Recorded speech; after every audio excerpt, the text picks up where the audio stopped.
வணக்கம் மக்களே. நான் தான் கல்கி அவத்தார்னு சொல்லி நிறைய வீடியோஸ் போட்டிருந்தேன். நீங்கள் பார்த்துட்டு இருந்திருப்பீங்க நிறைய வீடியோ. இப்போ ஆக்சுவலாக என்ன அப்படின்னா, எப்படி சொல்கிறதுனே தெரில. பணங்கிற ஒன்றை வச்சு தான் நம்மளை எல்லாமே பண்ண வைக்கிறானுங்க. அந்த காலத்தில் பார்த்திங்கன்னா எல்லாருமே சித்த வைத்தியம் இல்லைன்னா பாட்டி வைத்தியம் கை வைத்தியம் அப்படின்னு சொல்லி தான் பண்ணிட்டுருந்தாங்க. இந்த கவர்மெண்ட்டை தான் இந்த பிரிட்டிஷ்காரனுங்க எப்போ வந்தானுங்களோ அப்போலேருந்து தான் எல்லா பிரச்சனையும் ஆரம்பிச்சது. பிரிட்டிஷ்காரனுங்க உள்ளே வந்தானுங்க. எல்லா ராஜாவும் அந்த காலத்தில் ராஜாக்கள் தான், அதாவது ஆட்சி பார்த்திங்கன்னா அரசாட்சி தான் இருந்துச்சு. அரசன்கள் தான் ஆண்டுட்டு இருந்தாங்க. ஸோ இப்போ பார்த்திங்கன்னா கவர்மெண்ட்டுன்னு ஒன்று எல்லாரையுமே கொண்டுட்டு கடைசியில் காந்தி வந்தோடனே வெளில போகிற மாதிரி ஆச்சு. ஏன் அப்படின்னா காந்தி ஒருத்தவர் அவரை டார்ச்சர் பண்ண மக்கள் சூடாகிட்டானுங்க. எல்லா மக்களும் திரும்ப ஆரம்பித்தோடனே வேறு வழிமுறை இல்லாமல் விட்டு போனானுங்க. ஆனால் விட்டுட்டு போனது எப்படி அப்படின்னா, கவர்மெண்ட்டுன்னு ஒன்று ஃபார்ம் பண்ணி அந்த கவர்மெண்ட்டில் பார்த்திங்கன்னா ஃபஸ்ட்டு கவர்மெண்ட்டுக்கு மேலே விட்ருங்க. மேலே யார் இருக்கா அப்படின்னா இந்த பேங்கர்ஸ் தான் இருக்கானுங்க. யார் இந்த ஏலியன் ஜூஸு இவனுங்கெல்லாம் தான். ஃபஸ்ட்டு ப்ரைவேட்டு பிஸ்னஸ்ஸு பேங்க்கு இவனுங்கெல்லாம். அதுக்கு கீழே கவர்மெண்ட்டுக்கு கீழே போலீஸு வக்கீல் இன்னும் என்னென்ன இருக்கோ எல்லாமே கவர்மெண்ட்டுக்கு கீழே தான் எல்லாமே. கவர்மெண்ட்டுக்கு மேலே இந்த பிஸ்னஸ் மேன் இவனுங்கெல்லாம் வச்சுக்கிட்டு உலகத்தை அழிச்சிட்ருக்கானோ. இதுதான் கதை. டாக்டர்ஸு இருக்கிற எல்லா நோயும் நமக்கு வேணே வர வச்சு நம்மளை அழிக்கிறானுங்க. அதுதான் உண்மை. பார்த்தீங்கன்னா இப்போ சுகர் வந்துருச்சு, இதுக்கப்புறம் நீங்கள் அரிசி சாப்பிடாதீங்க அப்படின்னு சொல்லக்கூடாது. சுகர் வரதே அரிசியால் தான் அப்படின்னா நம்ம அந்த அரிசியை தவிர்க்கணும். ஆனால் உண்மை என்ன அப்படின்னா, கவர்மெண்ட் எல்லாம் ஒன்று சேர்ந்து நம்மளை கொண்டுட்ருக்கானுங்க. அதான் உண்மை. இந்தியாவில் பார்த்திங்கன்னா டயபெட்டிஸ் அதிகம், சுகரு.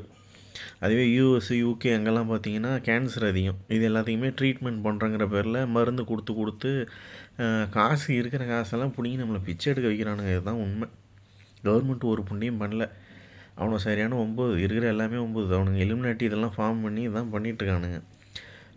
என்ன சொல்கிறது, அதாவது இப்போ ஒரு கவர்மெண்ட் கொடுக்க வேண்டிய முக்கியமான 4 பொருள் என்ன அப்படின்னா, ஒன்று தங்குறதுக்கு இடம், போடுறதுக்கு ட்ரெஸ்ஸு, சாப்பிட்றதுக்கு சாப்பாடு, ஒரு வேலை கொடுத்து நம்மளை பார்த்துக்கணும். இதுதான் கவர்மெண்ட்டோட அடிப்படை இதுவே. ஆனால் அந்த அவனுங்க எதுவுமே பண்ணல. இருக்கிற எல்லாத்தையும் சுரண்டிகிட்ருக்கானோ. அந்த காலத்தில் பார்த்திங்கன்னா எல்லாருமே விவசாயம் பார்த்தோம், உடல் உழைப்பு இருந்தது, எந்த ஒரு நோயும் வரல. அந்த காலத்தில் எல்லாம் சொல்லுவாங்க 100 வருஷம் வாழ்ந்தேன், 120 வருஷம் வந்தேன், 150 வருஷம் வந்தேன்னு. இப்போல்லாம் 30 வயசு 40 வயசு தாண்டதே பெரிய விஷயமா இருக்குது. இந்தளவுக்கு கேவலமாக இருக்குது உலகம். பணங்கிற ஒன்று வச்சு தான் இது பண்ணுறானுங்க. அது நீங்கள் ஒன்றும் இல்லை, இந்தியன் படம் பார்த்தீங்கனாலே உங்களுக்கு தெரியும். இந்தியன் படத்துலேயே காட்டிருப்பானுங்க, உனக்கு என்ன வேணும் அதை கொண்டு கொடுத்துருவானுங்க. நீங்கள் இப்போ என்ன கேட்டிருப்பீங்க, மிஞ்சி போனால் அவன் ரேஞ்சு கேட்டிருப்பான்.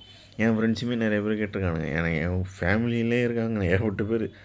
என்னை கொள்றதுக்கு என் ஃபேமிலி மெம்பர்ஸ் எல்லாருமே பணம் வாங்கியிருக்காங்க. எங்கள் அப்பா அம்மாவை தவிர, எங்கள் அப்பா அம்மா, எங்கள் அக்கா, இன்னும் கொஞ்சம் பேரை தவிர மீதி இதெல்லாம் நிறைய இருக்குது, ஏகப்பட்டது இருக்குது. பணம் தான் வேணும் அப்படின்னு சொல்லி எவ்வளோ பண்ணிகிட்ருக்கிற இதில் எங்கள் ஃபேமிலிலையும் நிறைய பேர் இருக்காங்க. சார் என் ஃபேமிலிங்கிறத விட சொந்தக்காரங்கன்னே வச்சுப்போம். ஸோ இந்த மாதிரி இருக்க இது எல்லாத்தையும் காரணம் என்ன, ஏன் இந்த மாதிரி வச்சுருக்கானுங்க அப்படின்னா, பணத்தை ஈக்குவலாக டிஸ்ட்ரிபியூட் பண்ணிட்டா அவனுங்களால எதையுமே பண்ண முடியாது. பணங்கிற ஒன்றை வச்சு தான் நம்மளெல்லாம் அடிமை பண்ணி வச்சுருக்கானோ. இதுதான் உண்மை. அவனுங்கக்கிட்ட தான் நியூஸு, மீடியா, நியூஸ் பேப்பரு, அதே மாதிரி இந்த யூடியூப்பில் சேனல்ஸ்லாம் இருக்குல்ல. நீங்கள் ஃபார் எக்ஸாம்பிள் மதன் கௌரி அவர் சொல்லிட்டா உண்மை, சன் டிவியில் போட்டால் உண்மை, வேறு ஹிந்து பேப்பரில் வந்தால் உண்மை, தினத்தந்தி பேப்பரில் வந்தால் உண்மை. எவ்வளவோ கேஸ் இருக்குது. உண்மையாக சொல்லணுன்னா பல 1000 கோடி கேஸ் இருக்குது. எல்லா கேஸுமே இவனுங்க கேஸ் தான் பெண்டிங்கில் கிடக்கு. ஒன்றும் இல்லை, ஒரு போலீஸ் ஸ்டேஷனுக்குள்ளேயே நீங்கள் போய் உக்காந்திங்கன்னா தெரியும் எத்தனை கேஸு உண்மையாக வருது, அதில் எத்தனை அவங்க எடுக்கிறாங்க, எத்தனை வெளில தள்ளுறானுங்க, எத்தனை பொய் கேஸ் எடுத்துறானுங்க. இது மாதிரி எல்லாமே வேஸ்ட்டு. உலகமே கேவலமாக இருக்குது. காரி நான் மூஞ்சில் துப்பணும் போல் இருக்குது. மக்கள்லாம் ஒன்றும் ஓம்பிட்டாடா இருக்கீங்க அப்படின்னு கேட்குற நிலைமையில் நான் இருக்கிறேன். பொட்டை புண்டை மாதிரி அவனோ அதான் கவர்மெண்ட்டுன்னு ஃபார்ம் பண்ணி ஏதோ பண்ணிகிட்ருக்கான். அப்போலேருந்து வீடியோ போட்டுட்ருக்கிறேன். ஏதோ ஒன்று கேட்குறீங்களாண்ணா, ஒன்றும் சொல்கிறதுக்கு இல்லை. அதோடு இல்லாமல் இப்போ இவனுங்கெல்லாம் கொடுக்குற மருந்துமே பார்த்திங்கன்னா நோயை உண்டாக்கும். ஒரு குறிப்பிட்ட கால வரைக்கும் தான் நம்ம உடம்பு தாங்கும். உடம்புல சக்தி இருக்கிற வரைக்கும் ஒரு பிரச்சனையும் இல்லை. சக்தி போயிடுச்சு அப்படின்னா ஆள் அப்படியே அப்புறம் என்ன படுக்கையில் விழ வேண்டியதான். நோய் வாய்ப்பட்டு கடைசி வரைக்கும் இழுத்துட்டு கிடக்க வேண்டியதான். இதான் நடக்குது. ரொம்ப கேவலமாக இருக்குது. எப்படி சொல்கிறதுனா அவனுங்கெல்லாம் அதுதான் இல்லை பெரிய காமெடியே. என்னையும் கேவாக கூப்பிட்றானோ படுக்க. இந்தமாரி 9 புண்டை மாரியே ஏதாவது பண்ணிகிட்டு இருக்கானோ, ஒன்றும் சொல்கிறதுக்கு இல்லை. அதேமாரி சம்பளம்லாம் வந்து இப்போ நான் வந்து போன ஃபஸ்ட்டு கம்பெனிலையுமே கேட்டது என்ன அப்படின்னா, இந்த சாஃப்ட்வேர் கம்பெனிலையுமே வந்து பார்த்திங்கன்னா மேனேஜர் ஒரு சம்பளம், சிஇஓக்கு ஒரு சம்பளம், சிடிஓக்கு ஒரு சம்பளம், டீம் லீடருக்கு ஒரு சம்பளம், ஃப்ரெஷருக்கு ஒரு சம்பளம், இப்படிலாம் இருக்கும். நான் எடுத்தோடனே கேட்டது என்னென்னா, எல்லோருக்கும் ஒரே சம்பளம், எல்லோரும் ஒரே வேலையை பார்க்கணும். நான் வந்து எடுத்த உடனே போயிட்டு நான் மேனேஜர், நான் அங்கே போய் உட்காந்துக்கிறேன். மேனேஜர் வேலை ஆக்சுவலாக ஈஸி. ஒன்றும் அதுமாதிரி அதாவது ஒரு ரொட்டேஷன்லேயே இருக்கணும். ஒரு வேலையை வந்து நான் மட்டும்தான் செய்வேன்னு உட்காந்துக்கிட்டு அதுக்கு எனக்கு இவ்வளோ சம்பளம் 10,000 கோடி கொடு, 20,000 கோடி கொடுன்னு வாங்கிக்கிட்டு எங்களாலேயும் உட்கார முடியும். ஆனால் நான் இதெல்லாம் தப்பாக இருக்குன்னு சொல்லி கேள்வி கேட்க ஆரம்பிக்க தான் இவ்வளோ பிரச்சனைகள் வந்தது. எங்கெங்கேயோ வந்து என் வாழ்க்கை 10 வருஷமாக நிறைய வேதனையை அனுபவிச்சிட்ருக்கேன். ஒழுங்கான வேலை இல்லை, எவ்வளோ பிரச்சனைகள். இதில் எனக்கு தேவையில்லாமல் சூனியம் வேறு வச்சுட்டு 7 வருஷமாக நான் அழுதுட்டேன், இல்லைன்னா நான் வந்து இவனுங்க பண்ணுற டார்ச்சரில் தற்கொலை பண்ணிக்கிட்டேன் அப்படின்னா அவனுங்களுக்கு கடவுளோட பவரை கொடுக்குறேன் அப்படின்னு சொல்லி தான் நான் சொல்கிறதெல்லாம் கேட்க உங்களுக்கு சிரிப்பு மயிராக தான் இருக்கும். இன்னும் கடவுளுங்கிறான், சூனியங்கிறான், இவன் தான் கல்கிங்கிறான், இன்னும் 1000 வருஷம் வாருங்கிறான். ஒன்றுமே புரியல, ஒன்றுமே நடக்கலைன்னு நினைப்பீங்க. சூனியம் வரணும்னு நடந்துகிட்ருக்கு. கிட்டத்தட்ட 7 வருஷமாக என்னை போட்டு டார்ச்சர் பண்ணிகிட்டு இருக்கானோ. நான் ஒன்று பேச நினைப்பேன், அது வராது மண்டையில். அதை கட்டிடுவானுங்க, அந்த தாட்ஸை கட்டினானுங்க. எனக்கு வேறு இந்த தாட்ஸ் வராது. அது மாதிரி என் மண்டையுமே கட்டி வச்சுருக்கானுங்க. வச்சுட்டு என்னை வேறு மாதிரி யோசிக்க வைக்கிறது, இல்லை அவனுங்களே நான் பேசுகிற மாதிரியே வச்சு காட்டுறது, தேவையில்லாமல் பிரச்சனைகள் பண்ணிக்கிட்டு இருக்கானோ. நானும் இந்த வருஷம் விட்ருவானுங்க, இன்றைக்கி போய்டும் நாளைக்கு போய்டும்னு சொல்லி 7 வருஷம் போயிடுச்சு. சரி, இந்த வருஷம் டிசம்பர் 8 முடிஞ்சிடும்னு நினச்சேன், அதுவும் முடியல. இதில் ஏகப்பட்ட பிரச்சனைகள். என்ன அப்படின்னா, இப்போ வந்து எல்லோரும் திருடுறதுக்கு காரணம் என்ன? சரியான பணம் இல்லை. கோவிடுக்கு அப்புறம் எல்லாம் விலைவாசி ஏறி போச்சு. ஸோ எல்லாருக்குமே எல்லாமே கிடச்சிருச்சு அப்படின்னா யாருமே திருட மாட்டாங்க. இப்போ நான் இருக்கிற அதே வீடு மாதிரியே நானும் உங்களை எல்லாருக்கும் ஒரு வீடு கட்டி கொடுத்து, நான் வச்சுருக்கிற டிவி மாதிரியே உங்களுக்கு ஒரு டிவி கொடுத்து, நான் வச்சுருக்கிற மாதிரியே எல்லாமே உங்களுக்கு கொடுத்தேன் அப்படின்னா ஒரு பிரச்சனை வராது. சரி, நம்மகிட்டையும் இது இருக்குது, நம்ம இன்னொருத்தவங்க பொருள் எதுக்கு எடுக்கணும்னு தோணும். எப்போ இந்த ஏற்றத்தாழ்வுகள்லாம் குறையுதோ அப்போ தான் எல்லாமே முடியும். எல்லாேருக்கும் ஒரே சம்பளம், எல்லாேருக்கும் ஒரே வேலை. அதுவும் இல்லாமல் ஒரே வேலைங்கிறத விட இப்போ நானே வந்து இந்த கவர்மெண்ட் ஃபார்ம் பண்ணுறேன் அப்படின்னா எப்படி இருக்கும் அப்படின்னா இந்த மாதிரி தான் இருக்கும். திடீர்னு ஒருத்தனை ஒரு நாள் கல்லாப்பட்டில் உட்கார வைப்பேன். திடீர்னு ஒரு நாள் அவனையே தூக்கி பொருள்லாம் எடுத்து கொடுன்னு சொல்லுவேன். இப்போ ஒரு மளிகை கடையான எக்ஸாம்பிள்னு வச்சுக்கோங்க. அப்புறம் அவனே மாப் போடு, இது தான் இப்படி ரொட்டேஷனில் தான் இருக்கணும்.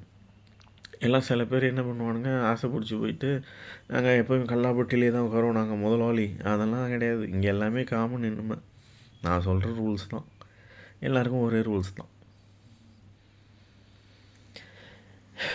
அது மாதிரி அதுவும் இல்லாமல் சொல்லப்போனால் இப்போது இந்த ஹார்ட்டு ப்ராப்ளமு, சுகரு, பிபி இதெல்லாம் வர்றதுக்கு காரணமே என்னென்னா, உப்பு அதிகமாக சேர்த்தா பிபி, சுகர் அதிகமாக சேர்த்தா சுகர் மட்டும் சேர்க்கக்கூடாது, அரிசி எல்லாம் சேர்க்கவே கூடாது. அரிசி தான் விற்கிறானோ. அது எப்படின்னா கவர்மெண்ட்டு இவனுங்கெல்லாம் ஒன்று சேர்ந்து தான் ஒன்று கொண்டு வரானுங்க எல்லாத்தையுமே மெனக்கெட்டு. உலகமே வந்து இப்போ பார்த்திங்கன்னா சூரிய மின்சாரம், அதாவது சோலார் பவருக்கு போயிட்டுருக்கு. நம்ம என்ன கறி அள்ளி தின்னுட்ருக்கோம். எங்கே பார்த்தாலும் கறி அள்ளி கொட்டி நெய்வேலி நிலக்கரி சுரங்கம் ஐயோ என்எல்சி அது போயிடுச்சுன்னா பெரிய இதுங்கிறானோ. அழிச்சிருக்கானோ உலகத்தை. எல்லா மலையும் அழிச்சிட்டானோ. தமிழ்நாட்டில் மண்ணள்ளி போட்டானுங்க. எல்லாத்துலேயும் ஆற்றுல இருக்கிற எல்லா மண்ணையும் அழிச்சாச்சு. தமிழ்நாடு கிட்டத்தட்ட அழிஞ்சிட்ருக்கு. தமிழ்நாடுன்னு இல்லை, உலகத்தையே அழிச்சிட்ருக்கானுங்க. மக்களும் பார்த்திங்கன்னா 90% மக்கள் வந்து பிச்சை எடுத்துகிட்ருக்கானுங்க. கோவிடுக்கு அப்புறம்லாம் ரொம்ப மோசம். அதுக்கு முன்னாடியாவது பரவாயில்ல, இப்போல்லாம் இன்னும் மோசம். விலைவாசிக்கு என்ன எப்படின்னு ஏறி போச்சு. தங்கம் விலை எங்கேயோ போயிட்டுருக்கு. காரணம் என்னென்னா, எந்த கவர்மெண்ட்டு எந்த கரன்சி எப்போ என்ன வரும் எதுவுமே புரியவில்லை. அதனால் அவனுங்க கோல்டில் இன்வெஸ்ட் பண்ணுறானுங்க. இந்த மாதிரி இது ஒரு பெரிய நெட்வொர்க்கு. ஆனால் அந்த நெட்வொர்க்கில் எல்லாம் 9 ஒத்தைக்கு ஒத்த மோதிரானா புண்டை மாரி 9 புண்டை மாரியாக தான் பிளாட் வச்சுட்டு இருக்கான். 4 புண்டை மாரி ஒன்றும் சொல்கிறதுக்கு இல்லை. ஏன் இந்த பணத்தை வந்து அவனுங்க ஈக்குவலாக கொடுக்காம இந்த பணத்தெல்லாம் இது பண்ணிக்கிட்டு இருக்கானுங்க அப்படின்னா, இப்போ நான் சொன்ன மாதிரி எல்லாத்தையுமே கொண்டு வந்துட்டோம் அப்படின்னா யாரும் தப்பு பண்ண மாட்டாங்க. பணம் வேணும் வேணும். அதாவது இப்போ பார்த்தீங்கன்னா, ஃபார் எக்ஸாம்பிள் நானே சொல்கிறேன். இப்போ ஒருத்தவங்க வந்து 6000 சம்பளம் வாங்கிட்டு இருக்காங்க. கோவிடுக்கு அப்புறம் 10ல் சரி நான் உனக்கு வந்து ஒரு 1,00,000 தரேன், எனக்காக இந்த வேலையை செஞ்சு கொடு அப்படின்னா அந்த வேலையை அது செய்யும்.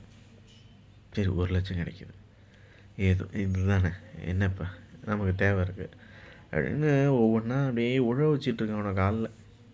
சில பேர் வந்து பார்த்திங்கன்னா, சில பேர் இல்லை பல பேர் நிறைய பேர் வந்து பார்த்திங்கன்னா IVF இந்த இது முறையில் வந்து குழந்தை பெற்றுக்கிறாங்க. எதுக்கு? அவனுக்கு அவனுங்க பிள்ளைய பெற்றுக்கிறதுக்கு IVF அது இதுன்னு வச்சுக்கிட்டு ஏதோ போய் உலகத்தையே அழிச்சிட்டு காணும். எல்லாமே போய் கவர்மெண்ட்டு வேஸ்ட்டு, டாக்டரு இது எல்லாமே வேஸ்ட்டு. டாக்டரில் தான் எல்லாமே எலிமினேட்டி. அவனெல்லாம் அவனுங்களும் எலிமினேட்டி. அரசியல்லையுமே இருக்கிறவனுங்களாம் எலிமினேட்டி. ரெட்டை காட்சி முறை இது இதுமாரி போலீஸ்லேயும் இருக்கானுங்க, இராணுவத்தில் இருக்கானுங்க, மீடியாவில் எல்லாமே அவனுங்க தான், கார்பரேட்லேயும் அவனுங்க தான். இந்த மாதிரி கே பாய்ஸோட விளையாட்டு, அதாவது இந்த வானவில் தேவைய பிள்ளைங்களோட ஆட்டம் ரொம்ப அதிகமாக இருக்குது. இதான் கேது பார்த்து திருந்தேண்ணா. ஏதாவது கேள்வி கேட்கணும். மாதிரி 9 மாரி உட்காந்துருக்காதீங்கண்ணா.